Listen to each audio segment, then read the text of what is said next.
Диетолог танымал сүт өнімінің зияны туралы ескерту жасады. Диетолог Михаил Гинзбург көптеген адамдардың сүзбе массасын пайдалы деп санайтынын, алайда іс жүзінде оны теріс пайдаланбау керегін жеткізді. Маман сүзбе массасында әдеттен көп қант, сондай-ақ май құрамы көп екенін айтты.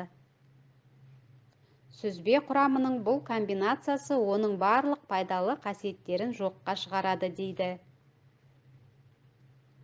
Ол кәдімгі сүзбе бір қатар аурулардың алдын алатынын айтса, майлы және тәтті сүзбе массасы қант диабеті, семіздік және атеросклероз қаупін арттыратынын түсіндірді. Диетолог 1-2 қасық сүзбе массасы сау адамдарға зиян келтірмейтінін, бірақ семіздік пен гипертония үшін бұл өнімді қолдануға қарсы екенін атап өтті. Сондай-ақ ол балаларға тәтті сүзбе бермеуге кеңес берді. Өйткені ол нашар тамақтану әдеттерін және тәтті тағамдарға құмарлықты тудыруы мүмкін екен.